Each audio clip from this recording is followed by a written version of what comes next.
Providing value to anything that you're doing in your marketing campaign, whether it be social media marketing, video marketing, it's going to help immensely get the story across to your target audience. And to get to that point, the first step before you hit that record button, guys, is storyboarding. And with video being a monster in the marketing business world, you're gonna need to plan out your tack. You're gonna have to plan out what you're gonna do, because that message, you don't wanna get that message lost. That's the whole point of you creating content. And that's what we are going to dive into today, storyboarding. Storyboarding equals valuable content. But before we get into that, guys, if this is your first time visiting my channel, I would greatly appreciate it if you hit that like, subscribe, and the notification bell so you get notified of all things as I create them, and share this video with as many people as you think it would benefit from, essentially. So let's start all the way to the beginning in pre-production. Pre-production is a magical place where storyboards are born. It's where they originate from. It's where you get that little seed and you plant it and valuable content comes out of it. If only it was that easy. So what is storyboarding? Storyboarding is an organizer that consists of images, written word, heck, even stick figures if you can't draw that well. But what it does, it helps pre-visualize your story before, like I said, you hit record. It allows you to plan for those key moments in the story that you want your audience to know about.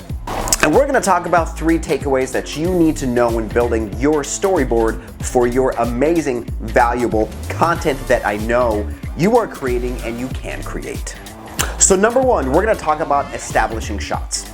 By including an establishing shot, you are letting the audience know where your journey begins. You are orienting them to where the story is going to take place. So it could be an exterior shot of the beautiful Cascade Mountains, or it could be an interior shot of a really creepy hotel, let's say the one from The Shining. Now, this sets up the video so that they know what to expect. So if you are setting your video, let's say, like I said, the Cascades, let's use that, it's a better reference. The Cascade Mountains, you know there's going to be, the rest of the video is going to do something with those mountains, whether it be hiking, whether it be something about nature that's around that area, but you know, based on the establishing shot, okay, I'm in the mountains, let's see what's gonna happen. Number 2, think in shots. Right now what I want you to do is look up from your computer screen and look around your room or your office, wherever you are. One thing you're gonna notice is your eyes aren't going to focus exactly on the same thing for a long time. It's something natural, it's something in us that we get bored if we stare at something for a long time, so we move on to something else.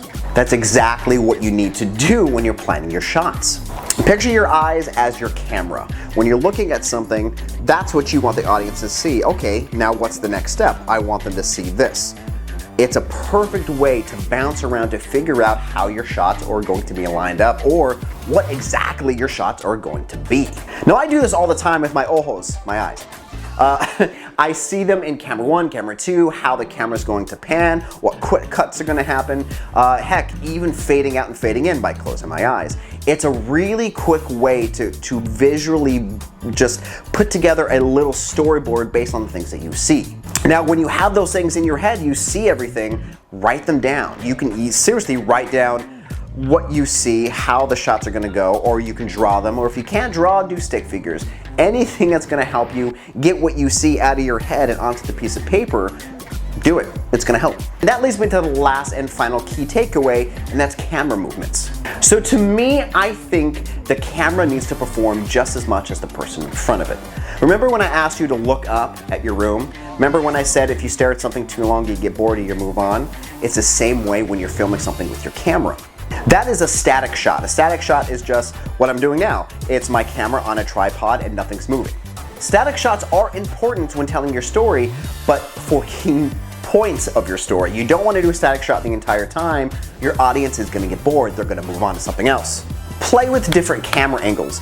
Play with rules of thirds, Dutch angles, mid shot, wide shot, low shots, heck, rack focus. Play with different ways that you can tell your story by visually moving the camera to help illustrate that message. And in conclusion, guys, storyboarding is definitely a roadmap. It's a very important roadmap that's going to help you keep your audience engaged, to make sure your valuable message isn't lost, and to simply create something that's a little bit more visually exciting and keep the audience guessing and to keep them wanting more. Now, there are a lot of other things that we could talk about when it comes to storyboarding, but those are the first 3 takeaways that I just wanted to quickly dive into. And guys, thank you so much for checking out my episode. I really appreciate you taking a time out in your day and looking at this old man here talk. Seriously though, I really didn't have this much gray in my beard the beginning of the year, it feels like. I don't know, I'm getting old, guys. And guys, until next time, thank you very much. And remember to stay positive, to be creative, and to just simply have fun doing the things that you do.